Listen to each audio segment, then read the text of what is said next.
ไก่เริ่มเลี้ยงไว้กินไข่เก็บมื้อละ4-5 หน่วยพอบ่ได้ซื้อเขาว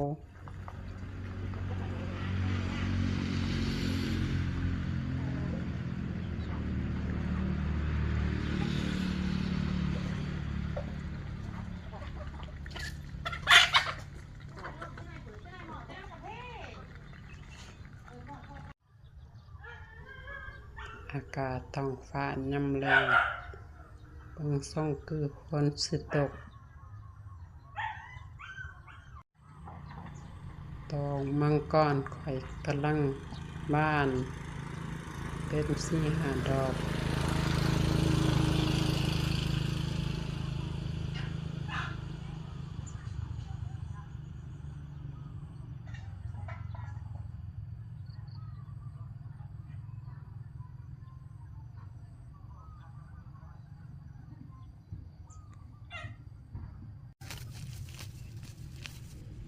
ปลูกต้นไม้